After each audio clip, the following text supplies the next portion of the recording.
Son las dos exposiciones de hoy y luego vamos con las preguntas.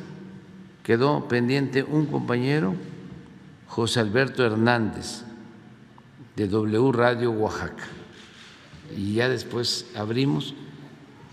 Debe continuar una compañera para que se mantengan los equilibrios. Pues puede ser tú, y luego tú, y luego el señor, y luego tú. 5. Ahí vamos. Pues adelante. Gracias, presidente. Buenos días, compañeras, compañeros.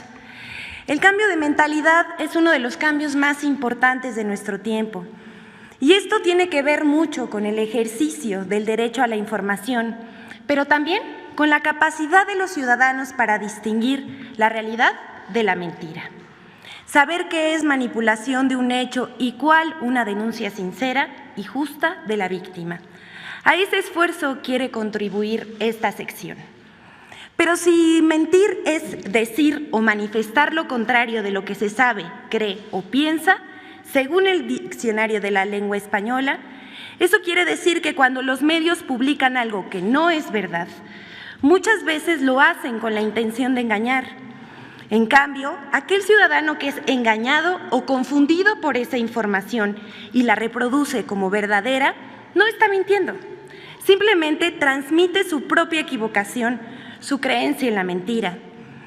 Esto es importante de tomar en cuenta porque todo en el debate en las redes sociales casi criminalizan a quien difunde noticias falsas. Por eso es muy importante revelar el engaño, porque engañar significa dar a la mentira apariencia de verdad, con la intención de que el público crea como cierto lo que no es. Esto quiere decir que el engaño incluye una voluntad y una intención de distorsionar la realidad, de mentir. Eso afecta el debate público y el derecho ciudadano a la información. Así como en el neoliberalismo la corrupción ha sido su sello distintivo, el engaño y la desinformación han sido mecanismos informativos de los que los medios ocultaron y justificaron el saqueo y la corrupción en nuestro país. Hoy el debate público abierto e informado se enfrenta a esos intereses y manipulaciones del pasado, pero hay más conciencia de interés público y la cultura democrática, así como mayor participación ciudadana en los asuntos públicos. Bueno, ahora sí vamos con nuestra sección. La primera nota, hoy traemos 3. Periódico español El País publica noticia falsa sobre la central nuclear de Laguna Verde. El 5 de noviembre, el periódico español El País publicó una nota periodística titulada Alerta roja en la central nuclear de Laguna Verde por un apagón, en la que asegura que la planta desde el 30 de octubre sufrió una paralización temporal por una falla en el reactor que la habría dejado sin electricidad. La pieza periodística señala que es la segunda vez que esto ocurriría en la central nuclear. El País incluso agregaba que se dio un derrame de agua radiactiva y se declaró alerta roja.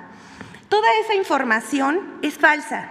Al respecto, la Comisión Federal de Electricidad desmintió a El País y señaló que la central nuclear de Laguna Verde opera de manera segura y confiable.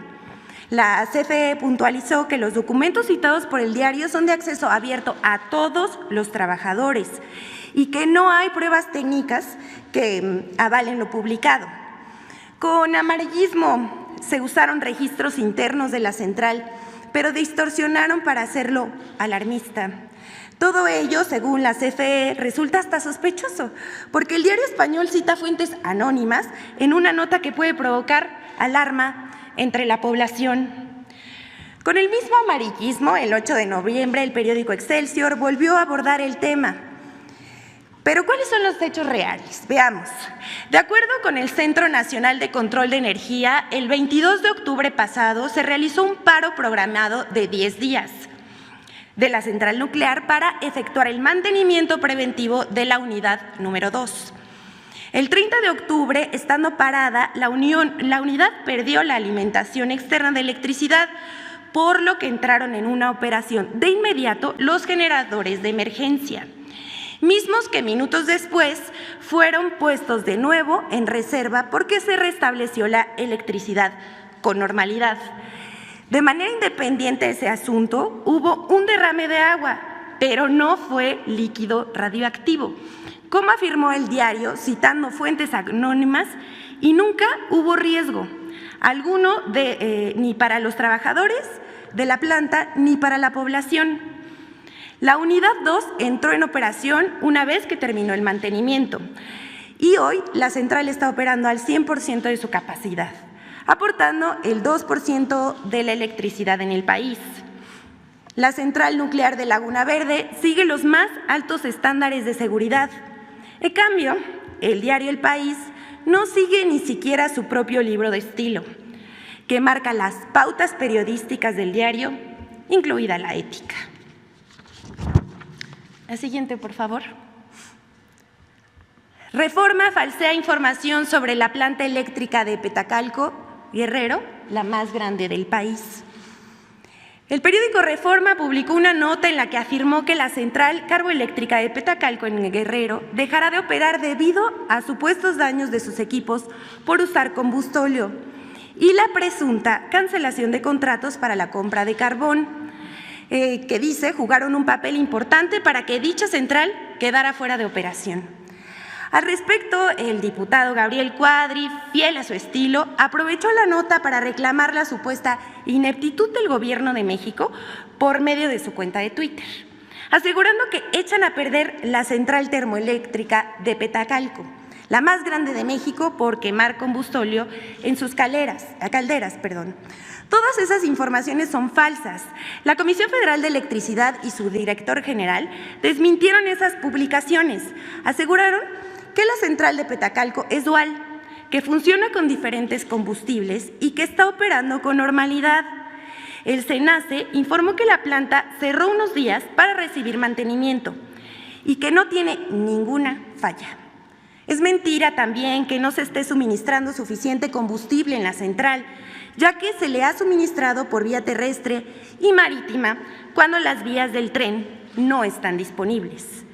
Todas esas informaciones son parte de una campaña de desprestigio contra la CFE, porque hay gente muy enojada con la reforma eléctrica y busca que la opinión pública se ponga en contra, aunque las mentiras y falsedades están logrando el efecto contrario, ya que todas las encuestas publicadas afirman que la mayoría de los mexicanos apoya la reforma eléctrica, como vemos a continuación.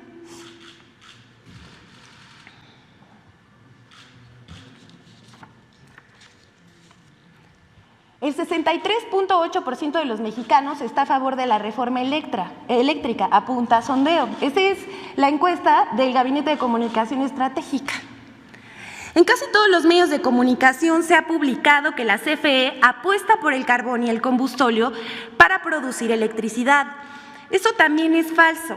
La CFE tiene apenas 3 plantas carboeléctricas y no va a construir más. En cambio, Estados Unidos tiene 292. En 2021, la CFE produjo el 56% de la energía limpia que se conectó a la red eléctrica por participante, considerando a las hidroeléctricas. Además, la CFE construye el mayor parque fotovoltaico en Puerto Peñasco, Sonora, de 1,000 megawatts. Y un proyecto de geotermia de 25 megawatts y ampliar la capacidad de las hidroeléctricas en 264 megawatts. La reforma eléctrica está comprometida con la transición energética, las energías limpias y renovables. La siguiente, por favor. Más de energía eléctrica. Y eso que dicen que no es campaña. El 4 de noviembre, el periódico Reforma publicó una nota con el título de «Meten presión y frenan reforma», refiriéndose a la reforma constitucional en materia eléctrica y vinculando 2 hechos que no tienen nada que ver.